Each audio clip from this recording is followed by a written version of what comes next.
غزوہ احد میں مسلمانوں کو خالد بن ولید بن مغیرہ رضی اللہ تعالیٰ عنہ نے اپنی حکمت عملی سے شکست دی۔ رسول اکرم صلی اللہ علیہ وآلہ وسلم اس وقت زخمی ہو کر بے ہوش ہو گئے۔ سیدنا عمر رضی اللہ عنہ کو خبر ملی تو وہ اس قدر افسردہ ہوئے کہ احد کی پہاڑی کی جانب افسردہ ہو کر جا رہے تھے۔ خالد بن ولید رضی اللہ تعالیٰ عنہ اپنے گھوڑے پر سوار یہ منظر دیکھ رہے تھے۔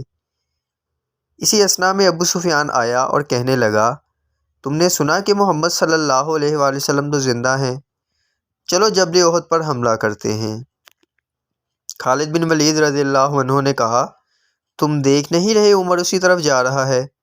واللہ اگر اس نے ہمیں دیکھ لیا ہم اس طرف آ رہے ہیں تو وہ ہمیں مار ڈالے گا۔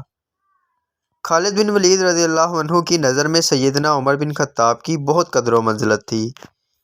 غزوہ حنین کے وقت حوازن و طائف کے سخت جان عربوں کے ساتھ لڑتے ہوئے سیدنا خالد بن ولید کو 50 سے زائد زخم آئے۔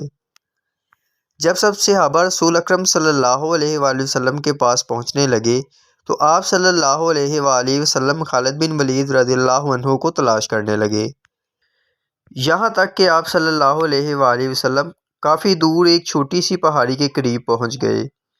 اس کے پہلو میں خالد بن ولید رضی اللہ عنہ اپنے کجاوے پر ٹیک لگائے بیٹھے تھے اور زخموں کو صاف کر رہے تھے۔ آپ صلی اللہ علیہ وآلہ وسلم نے دیکھا کہ خالد کے جسم پر کوئی حصہ ایسا نہیں جس پر زخم نہ ہو۔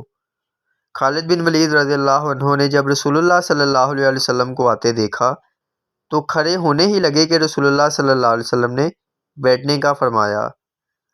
آپ صلی اللہ علیہ وسلم نے سیف من سیوف اللہ کے زخموں کی مرہم پٹی کی، ان پر اپنا لاب مبارک لگایا۔